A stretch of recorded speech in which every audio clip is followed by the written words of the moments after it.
ဟိုးရှေးရှေးတုန်းကဘာရာနီပြည်မှာဗျမဒမင်းကြီးအုပ်ချုပ်နေတဲ့အချိန်ကောကွယ်အဲ့ဒီအချိန်မှာဒူရီရဲ့ဖျားအလောင်းတော်ဟာပုနာမျိုးနွယ်စုမှာမွေးဖွားလာခဲ့ပါတယ်သူ့ကိုမွေးဖွားတဲ့နေ့မှာတဲ့မိဘတွေကပုနာတို့ရဲ့ထလေးအတိုင်းမီးဖိုလီတစ်ခုပြိုးခဲ့တယ်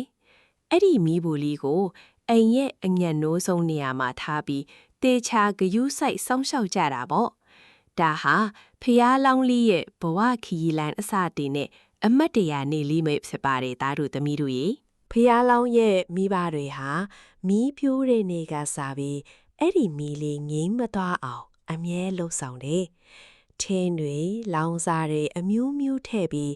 နေတော့ညပါမီးမငိမ့်ဖို့အလှဲ့ကျစောင့်ခဲ့ကြတာပေါ့ဒီလိုနဲ့ဖြူစုရိုးသေးလာခဲ့တာအချင်းတွေတရွေ့ရွေ့ဂုံလွန်ပြီး16နှစ်တောင်ကြာခဲ့ပြီမီးဖိုလေးတွေကမီးတောင်လေးဟာလေတရွှဲရွှဲနဲ့တောက်ပနေစေ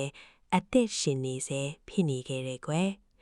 ဖះအလောင်းလူလင်ဖြိုလေးဟာလေအလွန်အင်မတာမှရုပ်ချောပြီးလိမ်မာတဲ့အရွယ်ကိုရောက်လာခဲ့ပါပြီ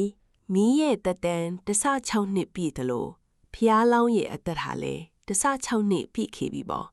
ဒီလိုတက်ရှိနဲ့တက်မဲ့နှစ်ခုစလုံး16နှစ်မြောက်တဲ့နေထိုးနှစ်မြတ်ကြီးရောက်လာတဲ့အခါ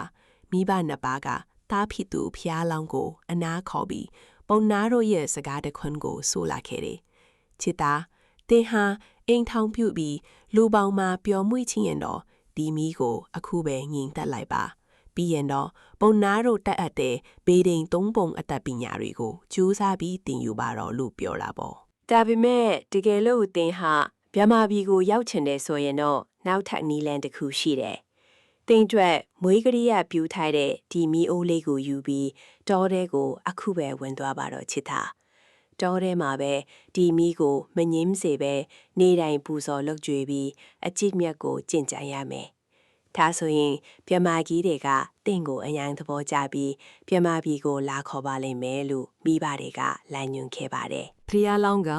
မိဘတွေစကားကိုကြားရတဲ့အခါကျွန်တော်အိမ်တောင်မပြုတ်လို့ပါဘူးလို့ချက်ချင်းညှင်းလိုက်တယ်။ကျွန်တော်